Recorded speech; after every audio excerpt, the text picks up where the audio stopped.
grabo si queréis, después te lo puedo mandar. No. Ah, Ahí, ok. ahí empezó a grabar. Sí, era Ya. que se había pegado. Entonces, te presento. Yo te voy a presentar, María Ok. Constanza. Bueno, buenas tardes a todas y a todos. Gracias por venir con Laura. Para Laura y para mí es un honor tener a una invitada del Centro Sismológico Nacional. Esto también es en base al interés que han mostrado muchas y muchos en el tema. Y tenemos aquí a María Constanza Flores, magíster en Geofísica de la Universidad de Chile, Geofísica del Centro Sismológico Nacional y de la Oficina del Procesos y Análisis, y también decirle una divulgadora de ciencias y activista por Mujeres en Ciencias. Así que las dejo con ella. Y una gran amiga. Sí, qué linda presentación. Gracias, Gustavo. Bueno, como les dijo el Gustavo, yo hoy día les voy a dar una charla más o menos de cómo funciona el centro, qué pasa ahí, dónde trabajo yo. Estoy básicamente donde, como se dice, las papas queman, así que es algo muy entretenido. Y partamos nomás.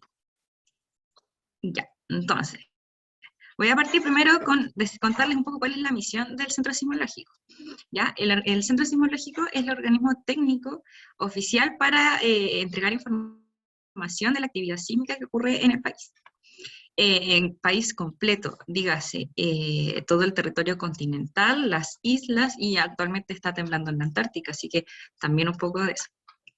En donde tenemos Chile tiene sus bases en la Antártica. ¿Ya? Entonces, la misión del centro es entregar los datos de información sismológica de calidad en forma oportuna a las instituciones que lo necesiten. Las instituciones en las que con las que el centro directamente trabaja son instituciones también de emergencia, que son la ONEMI, que son los encargados de las emergencias a nivel nacional, de distintos tipos de desastres, no solamente de terremotos, sino que a ellos les llega la información de todo lo que suceda, dígase incendio, dígase deslizamientos de tierra, tsunami, problemas meteorológicos, etcétera. Y ellos coordinan la emergencia en sí de cómo prestar la ayuda, qué hay que hacer, cómo evacuar, etcétera. Y por otro lado, el otro organismo de emergencia al que se le tiene que entregar sí o sí la información sismológica es el CHOA, que es perteneciente a la Marina, y ellos son los que entregan la información, o sea, ellos son los que identifican si es que se viene a partir de cierto sismo un tsunami o no. O también nos informan de tsunamis que puedan venir desde todo el resto del Pacífico, etcétera. Todo lo referente a tsunami es del CHOA. Entonces, tenemos esto como información. El Centro Sismológico tiene que entregar los datos de forma oportuna. ¿Cómo nació el Centro Sismológico? Y esto ya es un poco de copucha y cagüín, porque es una historia muy interesante. El Centro Sismológico, antes del terremoto del 2010, no existía. O sea, el Centro Sismológico de hecho empezó a existir en el 2013, así que no es que tenga muchísimo. Y antes del terremoto del 2010 no existía para nada, porque lo que había era el Servicio Sismológico Nacional, se le puse ahí, SSN. El Servicio Sismológico Nacional era también de la Universidad de Chile, era el Departamento de Geofísica, pero era un organismo totalmente como consultivo, de investigación académico, no tenía ninguna responsabilidad con la población, sino que lo hacían algo más bien como por amor al arte. A la información a la población se le informaba así como ocurrió un sismo, pero no había ninguna obligación de por medio. Entonces, si recuerdan, el terremoto del 2010 ocurrió el 27 de febrero del 2010. La universidad, como es estatal, como muchos de los organismos públicos, en febrero cierra, porque todos se van de vacaciones en febrero. Entonces ya, primer problema, en febrero estaba cerrado, y si no hubiese estado cerrado de todas formas, ocurrió como a las 3 de la mañana, entonces igual solamente había gente trabajando en horario de oficina en el servicio sismológico, porque no había ninguna obligación. Entonces si había un sismo durante la noche, ellos llegaban al día siguiente, lo procesaban y no había ningún problema. Ya, entonces febrero, vacaciones, horario, todo mal. Otro de los grandes problemas es que, lo siento, perdón. Otro de los problemas que tenía el servicio sismológico en ese momento son las estaciones. Había estaciones de muy mala calidad, estaciones conectadas a internet, y se cayó internet en todo Chile. Y bueno, entonces, por mucho de que ya hubiese habido gente, no hubiesen habido vacaciones, hubiese habido gente como o de noche o hubiese sido en otro momento, de todas formas el internet se cayó, entonces los datos de las estaciones no hubiesen llegado de todas formas. Así que con todos estos problemas, mi jefe, que en ese momento estaba en el servicio sismológico, llegó de todas formas así como a la facultad a ver qué pasaba y pudieron procesar los primeros datos a las 4 horas después, cuando ya todo el tsunami ya había sido hace rato, ya todo había pasado. Obviamente no era útil todo eso que estaban haciendo. Entonces, tras esta catástrofe, en donde el servicio sismológico no tuvo ninguna culpa, sino que las culpas de las cosas que pasaron fueron más bien de la ONEMI y del CHOA, porque ellos sí tenían obligaciones y responsabilidades que cumplir. En cambio el servicio sismológico les preguntaban así como, oye, ¿qué está pasando? Y ellos respondían, pero no hay ninguna obligación. Eh, Se decidió cambiar un poco como el paradigma de cómo funcionaba la sismología en Chile, y se le inyectaron recursos al servicio sismológico, se le cambió de nombre, ahora se llama Centro Sismológico. Se le inyectaron recursos para tener estaciones de buena calidad, para la conectividad de las estaciones, para el mantenimiento, porque eso también es súper importante. Uno puede comprar un montón de estaciones y mandarse a cambiar, pero uno también tiene que mantenerlas y estarlas revisando constantemente, porque las estaciones, mm, no sé, si están en Magallanes, hay nieve y se tapan, puede pasar un animal como un cable, etcétera. Si uno tiene que estar manteniéndola, y eso también son recursos que uno necesita. Y bueno, se le dio más infraestructura, se dotó de más gente, de más personal, y es lo que funciona ahora, es el Centro Sismológico Nacional, que dado todos esos recursos también tiene obligaciones, o sea, como que se le dieron muchos derechos, pero también muchos deberes, que eso los voy a ir contando más adelante. Entonces, para localizar, que es de nuestra entregar información sísmica oportuna y relevante, eh, para localizar necesitamos datos, ¿cierto? Ya le muestro más o menos cómo está la red. Este es un mapa antiguo igual, no encontré uno más nuevo, pero es más o menos así como funciona la red sismológica. Han expuesto un poco más de estaciones, pero es más o menos estático lo que tenemos, unas 3, 4 estaciones más. Es la red, cada cuadradito, perdón, es muy pequeñito, pero ojalá lo puedan ver, pero cada cuadradito representa una estación, y si se fijan, hay zonas en donde hay más estaciones y hay zonas donde hay muchísimas menos estaciones. Contamos con algo así como 115 estaciones, 120, como que depende de las que estén caídas, es difícil tener como un recuento así como oficial en el día, porque hay que estar yendo constantemente, y mientras más estaciones más, como más posibilidades hay de que algo pase con alguna estación. Hay estaciones que incluso se las han robado, y es súper ridículo, porque en realidad lo único que podéis robarte son los paneles solares, porque todo lo demás a quién se lo vendís, y lo único que lo usan son los centros sismológicos. Pero bueno, en fin, estas son todas las estaciones. Y lo interesante es, voy a poner el puntero para ver si me pueden ver mejor, la distribución que tienen. ¿Ya? Si se fijan, ya primero están estas de acá del norte, que están amarillas, es decir, que son de antes del 2012, antes de incluso de que se creara el centro sismológico. ¿Por qué? Porque en el norte siempre estaba este mito de se viene un gran terremoto. ¿Sí? Ya vamos a hablar de eso más adelante, pero está toda esta creencia de que se viene algo importante, se viene algo importante. Entonces, hubo un acuerdo con varias instituciones extranjeras, universidades principalmente, con franceses, con alemanes y con universidades del norte mismo, y la Chile y todo, y ahí se inyectó recursos para poner una buena cantidad de estaciones en el norte, y es buenísima, es muy buena, en verdad, los datos son de alta calidad. Ya, entonces hay una gran concentración de estaciones en el norte. ¿Qué significa que tengamos más estaciones en el norte? Que podemos detectar más sismos en el norte. Después ya, de eso uno va bajando para regiones más hacia el sur, y se ve que la cantidad de estaciones para nada no es para nada parecida, como que la densidad que tenemos es menor, pero bueno, es lo que alcanza los recursos del centro. Y bueno, y así se fijan acá en la región metropolitana, la cantidad de estaciones vuelve a subir totalmente. ¿Por qué? Porque es de las zonas donde se concentra la mayor cantidad de población, el interés del interés económico, etc. También hubo, ¿cómo se dice?, mucho aporte para estudiar la falla de San Ramón, entonces hay muchas estaciones por ahí. Y bueno, seguimos hacia el sur, y ya de Valdivia hacia abajo ya la cantidad de estaciones es súper poca. ¿Por qué? Porque ya ocurrió el terremoto de Valdivia y no se espera que ocurra algo tan grande como eso en un futuro muy cercano. Entonces, hay estaciones porque tenemos que tener cubierto todo Chile, pero no hay tantas estaciones.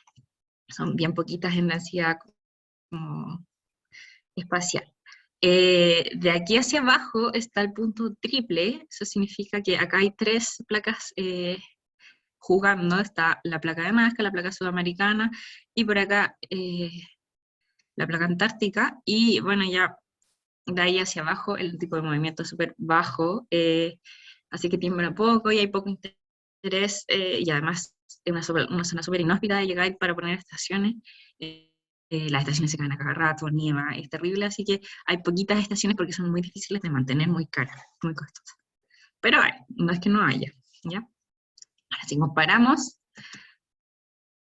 mirando como para el lado, Japón tiene 3.000 estaciones, obviamente ellos tienen así una facilidad de informar un montón de cosas más que nosotros, simplemente porque tienen muchísimos más datos y funciona todo bien. Y a pesar de eso, igual tuvieron la tragedia del terremoto del 2011, así que eh, uno trabaja con lo que se puede, prueba. Ellos también tienen muchas estaciones en el fondo marino, eso es súper importante para la alerta temprana. Yo supe que el Miguel les hizo una clase y les contó un poco de eso, así que ojalá les haya quedado. Y bueno, ¿cómo es una estación sismológica? Ya les contaba de los paneles solares que se robaron, qué sé yo. Lo primero, lo más importante, es un sismógrafo. Esto mide la velocidad en el tiempo de donde está parado. Eh, y es donde se pican las ondas, donde uno puede ir marcando dónde está la onda P, la onda S, y todo bien con eso. Ya, ¿cuál es el problema de los sismógrafos? Que en el campo cercano, es decir, si ocurre un terremoto muy cerca de esta estación sismológica, se satura. O sea, las ondas se ven mal, se ve como que no alcanza a como cortar toda la, o sea, como que es como si necesitara como más hoja para grabarse. O sea, así era antiguamente, ahora son electromagnéticos, pero también pasa que se saturan. Entonces hay distintas formas de adaptarse a esto. Lo principal son los acelerómetros. Los acelerómetros no se saturan y también sirven para medir lo que es relativamente parecido a la fuerza con la que se sintió el terremoto. Todos estos mapas de intensidad de los shake map son calculados con acelerómetro, porque si se acuerdan de cosas del colegio, así como la fuerza es igual a la masa por la aceleración, bueno, tenemos la aceleración, pues entonces sabemos más o menos cómo puede ser la fuerza con la que se sintió el terremoto y por lo tanto la intensidad instrumental. Tenemos también los GNSS, que son estos acá, son GPS, algo así muy similar a lo que es el GPS del celular, pero con muchísima mejor precisión. Entonces los GNSS lo que hacen es medir la posición en el tiempo. La Tierra no es estática, no está como quietísima, sino que hay distintas variaciones de posición a lo largo del tiempo, y cuando hay un terremoto, obviamente ocurren las placas, ocurre el terremoto y cambia la posición en la que uno estaba parado, porque o uno puede estar en zonas donde baja la posición así como en altura o sube, dependiendo de muchos factores. Entonces el GNSS también es un instrumento muy útil para saber qué está pasando con terremotos grandes, al igual que los acelerómetros, son útiles para los terremotos más grandes. Y bueno, esto es alimentado por paneles solares. Todas las estaciones tienen paneles solares que alimentan batería, entonces cuando es de noche no se caen. Eso es muy importante porque también tiembla de noche.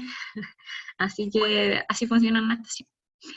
Todas las estaciones sismológicas están conectadas, tienen alguna forma de conectividad que llega al centro sismológico. Hay estaciones con internet, con radio, es decir, 3G, 4G, internet, o sea, el internet es celular en el fondo, y satélite. Entonces, de todas formas, si es que hay algún gran evento y se caen las comunicaciones, porque eso puede pasar siempre, existen estaciones con otro tipo de conectividad, de forma que todo el territorio está cubierto con distintos tipos y el centro sismológico puede seguir funcionando. Ahora, ¿qué hace el centro sismológico cuando tiembla? Ya, lo primero es localizar. Yo creo que esto se lo pasaron como materia en el curso, pero igual no es malo recordarlo. Nosotros podemos saber, sabiendo la onda P y la onda S, podemos saber el tiempo en el que se demoraron las dos en llegar. Y bueno, tenemos que la velocidad es la por el tiempo, tenemos el tiempo y tenemos las velocidades, porque sabemos a cuánta velocidad se mueven las ondas en el suelo, entonces podemos tener las distancias para distintas estaciones. Bueno, ahí les puse eso, la diferencia de tiempo. Distintas estaciones, y con eso uno puede empezar a triangular. Obviamente uno tiene infinitas más estaciones que solamente 3, no tenemos 3, tenemos 100, y dependiendo de la magnitud del terremoto se usan muchísimas o se usan a las que llegue, pero podemos seguir complejizando el problema. La velocidad tampoco es un número constante, no es que la velocidad se mueva a 3 metros por segundo, la onda P se mueva a eso en todo el suelo, porque el suelo se va comprimiendo a medida de que uno va más hacia abajo por temas de presión. Entonces uno puede hacer modelos de capa, de cómo funciona la velocidad en el suelo, y eso hace que ya el problema sea más complejo. Uno puede tener modelos ya en 3D de cómo funciona el suelo, y también uno tiene más estaciones, entonces el problema se vuelve más complejo, pero existen las herramientas computacionales para poder localizar con toda esta información y en muy poco tiempo, así que está todo solucionado, no se alarma. Otra problemización del tema es que, bueno, nosotros buscamos el epicentro, en realidad el hipocentro. El hipocentro y el epicentro es la proyección hacia el suelo, hacia nuestro suelo, de donde fue el hipocentro es donde parte el sismo, ¿ya? Pero pasa que los sismos no son un punto, entonces no es que se mueva un puntito en la Tierra, sino que se mueve todo un área, y para terremotos más grandes la búsqueda del hipocentro igual es compleja, porque en realidad se mueven bloques grandotes que corresponden a la superficie de la ruptura, al área de la ruptura. ¿Ya? Eso es súper importante de considerar. Entonces, en el centro sismológico, cuando tiembla, funciona más o menos así. Lo primero es ver qué tan grande fue el sismo. Si fue menor a 3,7, en general se piensa que los sismos sobre 3,7 son más percibidos por la gente. Menores a eso, son sismos que prácticamente nadie los siente, entonces no es tan relevante. Entonces, si ocurre un sismo menor a 3,7, se procesa y se sube a la página, no se le pregunta nada a nadie.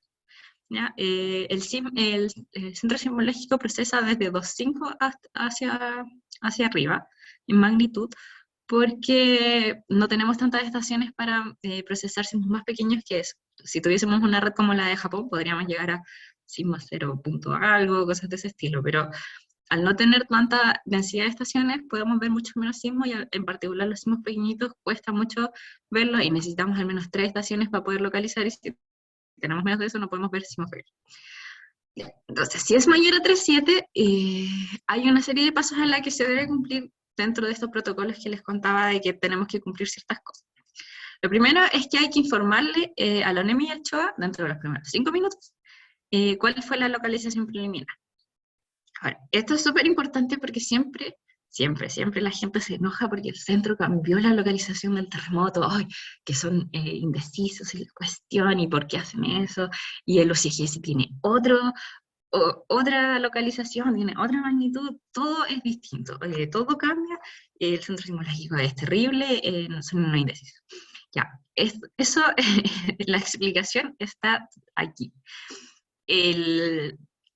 Dentro de los primeros 5 minutos informamos de una localización preliminar. ¿Qué quiere decir eso? Que es calculada con algoritmos automáticos, es decir, hay programas que dicen, oye, el temblor fue aquí, de tal magnitud, de tan profundidad. Es totalmente automático, entonces si hay estaciones que están funcionando mal, si está, cualquier cosa que haya pasado puede que esté haciendo que el error de la solución sea más grande, y eso manualmente simplemente se puede quitar. Entonces tenemos después otro segundo contador para los siguientes 15 minutos, es decir, entre el minuto 0 que ocurrió el sismo y el minuto 20 tenemos que entregarle la localización oficial y manual, ¿ya? Entonces esta es la que realmente es la verdadera. La primera es para tener una idea más o menos de dónde fue el sismo y se puede actuar frente a eso. Si ocurrió un sismo grandote, los primeros 5 minutos igual son súper importantes para que se empiecen a tomar decisiones referentes al ONEMI y al CHOA. El CHOA también tiene que evaluar si viene un tsunami o no, y hay ciertas cantidades de tiempo en donde puede llegar el tsunami, entonces los primeros 5 minutos son súper relevantes. Pero obviamente esta información puede cambiar, entonces después sale la noticia diciendo centro sismológico cambió la cuestión, y no es nada grave, es algo que pasa constantemente siempre. ¿Ya? Y bueno, y si el sismo es de mayor magnitud, hay ciertos procesos que además debemos seguir en cuanto a, no sé, llamar al CHOA, llamar al UNEMI, confirmar que se recibieron las informaciones, tenemos que enviar mapas de intensidad, tenemos que hacer un montón de más cosas porque los sismos fueron más fuertes, ¿ya? Pero esto es principalmente. Bueno, aquí les puse un ejemplo de cómo se ve en el centro cuando uno ve una localización preliminar. Sale esta cuestión repetida 8.000 millones de veces para que se entienda que es la información preliminar y que probablemente vaya a cambiar entre los 5 y los 20 minutos desde el 5. ¿Ah? Una vez tiembla, o sea, una vez es procesado, esta marca de agua desaparece y sale la información oficial. Las magnitudes también es algo que la gente no lo comprende tanto, porque formamos magnitudes muy distintas de repente. En general, como hay temblores pequeños en Chile todo el tiempo, las magnitudes más usadas son la magnitud local, pero este es un pantallazo de ayer, hubo un MW. ¿Y por qué de repente hay MW? Porque de repente hay otra cuestión que se llama MWW. Es todo así como, ay, la gente no entiende y te dice, ay, son 4 grados, y está mal además. Entonces, tenemos la magnitud MW y MW. Yo entiendo que ustedes entenderán cuál es la magnitud MW, la magnitud del momento, que tiene directa relación de la ruptura del terremoto, del área, del largo y del deslizamiento, y sirve, bueno, es como la forma más directa de tener, bueno, de tener una relación con la energía, ¿cierto? Sirve para sismos más grandes, pues la magnitud local, la MLS, que les muestro en todo acá, satura. Sobre los 5,8 ya deja de funcionar, más o menos. Entonces el centro sismológico los usa para sismos entre 4, 5 y 6, la magnitud MW. Pero después desaparece la magnitud MWW. ¿Y por qué tiene tantos Ws?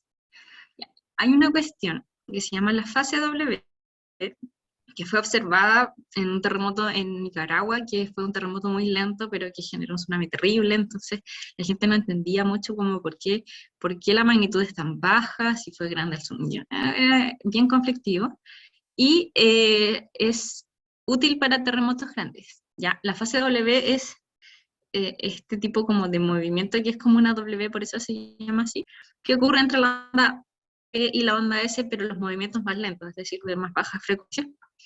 Entonces se usa esto para poder calcular la magnitud de terremotos, y es súper útil para terremotos ya mayores, es decir, sobre 6 en adelante. El centro sismológico en general las calcula con la fase W. Entonces al final, la MW y la MWW son las dos magnitudes de momento, solamente que la otra W es para decir que lo calculamos en la fase W, ¿ya? ¿Todo bien hasta aquí? Ay, se me olvidó contarles que si quieren preguntarme, pueden decirlo en el chat, lo que sea. En verdad, a mí me encanta que me interrumpan, así que si tienen alguna duda, denle nomás y el Tabo me las puede ir diciendo. Me gusta. Y bueno, pues pasemos ya más a cómo tiembla en Chile. Esto es súper relevante porque, bueno, siempre tiembla en Chile. Puse esta idea, la encontré en un diario en realidad y llega hasta el 2018, porque fue una noticia del 2018, pero de cómo ha temblado en Chile durante un montón de años. Si se fijan, hay años en que han habido muchísimos más sismos que otros. Todos estos de aquí son sismos percibidos, es decir, que, eh, que fueron sentidos por alguien a lo largo del territorio nacional.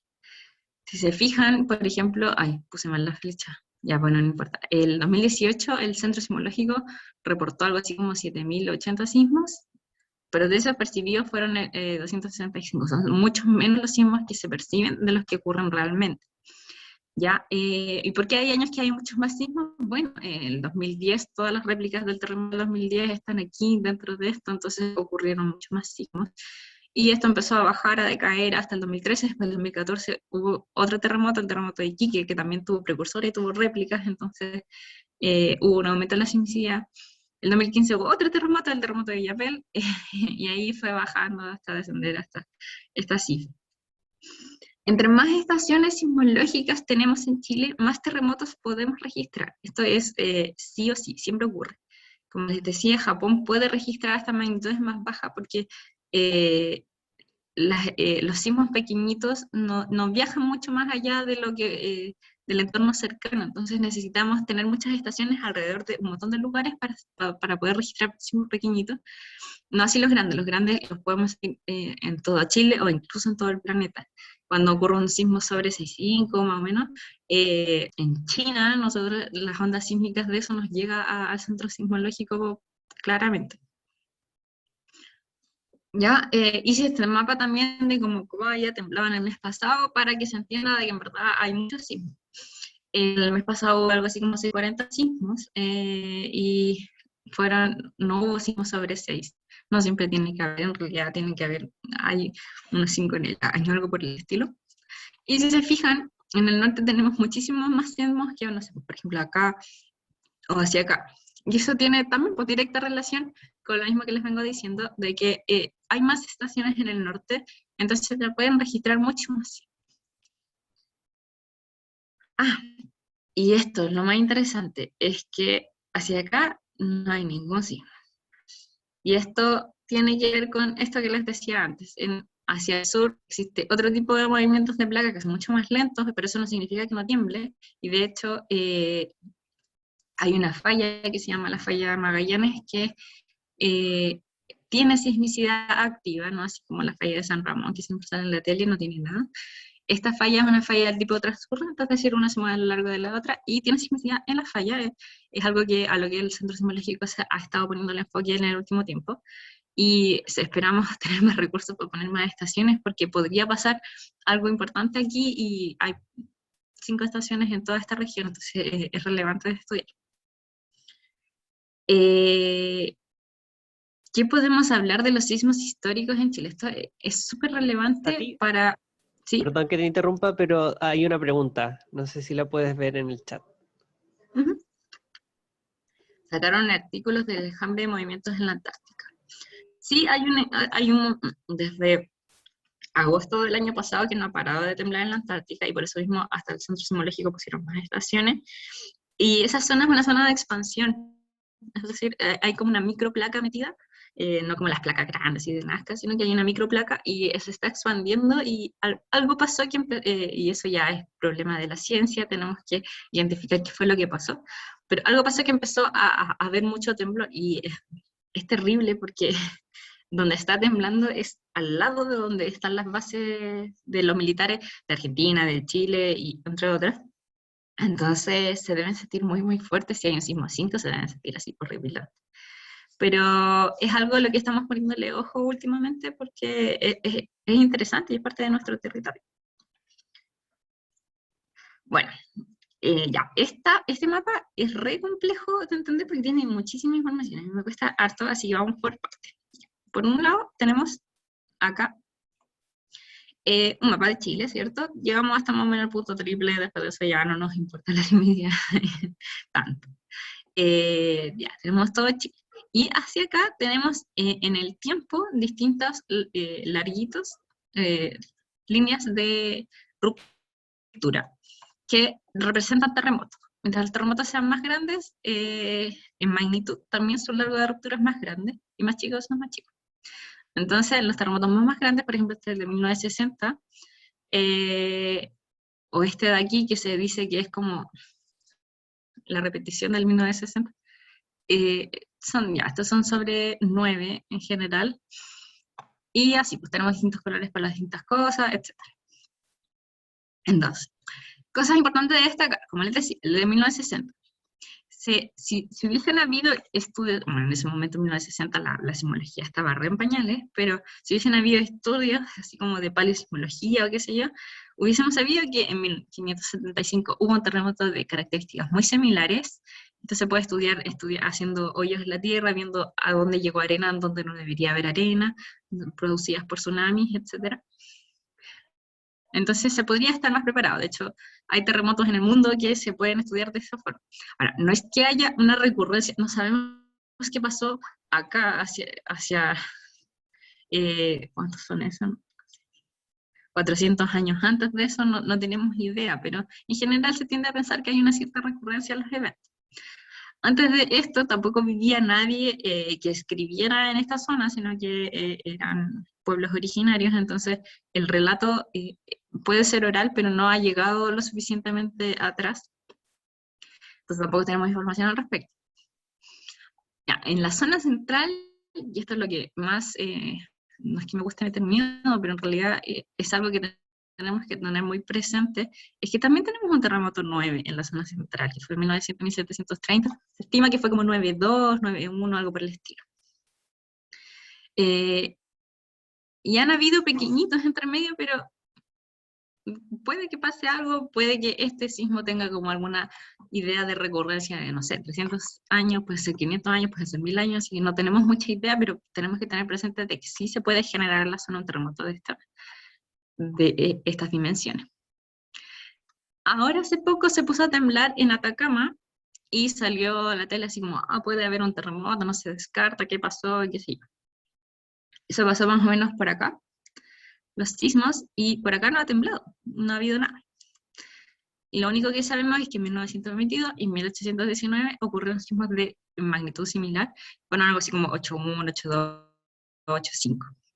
Entonces, es también relevante, es un área de estudio en donde no han habido sismos en el último tiempo, no ha sido el 2010, 2015, estos sí cubren zona, entonces no esperamos sismos en estas zonas en los próximos, no sé, 20, 30, 40 años, pero al menos acá no ha ocurrido nada en 100 años, entonces, y sabemos que 100 años antes de eso hubo uno de características similares, entonces uno tendería a pensar de que podría ocurrir algo en el futuro cercano. No puedo predecir terremotos, ni les puedo decir así como va a ocurrir un terremoto mañana, o está temblando ahí en la zona, viene un terremoto. No, pero podemos saber que en los próximos, no sé, de aquí a 20 años al menos, algo debiese pasar, 30 o 40 años. Y lo otro que les comentaba al principio, de porque habían puesto estaciones en la zona, que en el terremoto en el norte ocurrió un terremoto de 1970, este de aquí rojito, que fue, también se estima, estas magnitudes no se pueden saber, pero se estiman más o menos magnitudes de sismo, algo así como 8,5, 8,7, por ahí. Y entonces se decía, hoy en el norte sí o sí se viene algo, se viene algo, se viene algo, y ocurrió el terremoto en 2014, así todo fue chiquitito, o sea, no fue chiquitito, fue 8,2, pero igual no pasó a mayores en cuanto al megaterremoto que se esperaba. Así que se dice que la energía fue parcialmente, se rompió parcialmente en la zona, entonces quizás no venga algo, hay gente que dice que sí. Todo, la simbología nada se sabe, todo está por verse, así que bueno, pero eso, les quería comentar todo esto para saber qué zonas son relevantes de estudiar en Chile, qué zonas estamos poniéndole más atención o menos atención en el centro sismológico. Y de hecho pusimos en esta zona, acabamos de poner hace 5 días, estaciones, porque puede que pase algo, entonces necesitamos una mayor densidad de estaciones acá, por si acaso, por si se llegan a caer, necesitamos más redundancia. Bueno, y esa fue mi presentación. Traté de hacerla cortita porque me imaginaba que pasaba algo con ustedes fin de semestre, debe ser un poco terrible y estresante, así que si tienen dudas, bueno, puse aquí, estoy, como dijo el Gustavo cuando me presentó, últimamente estoy siendo divulgadora científica, así que tengo Instagram, tengo Twitter, ahí si tienen dudas, y los invito a revisar la página de Sismología, y no decir que, ya se pusieron indecisos de nuevo, y todo eso. Y eso, si tienen preguntas pueden hacerlas.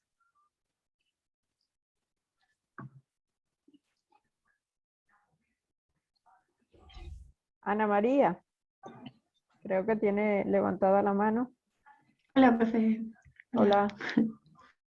Quería hacer como dos consultas primero, que me llamó la atención en el mapa, porque claro, habló sobre el estudio a nivel nacional, incorporando todos los territorios de Chile, pero no me percaté si había estaciones en Chile insular, en Rapa Nui o Juan Fernández. Sí, de hecho hay, no sé si están en el mapa, pero hay estaciones acá, Juan Fernández y Rapa Nui, tienen un cuadrito acá.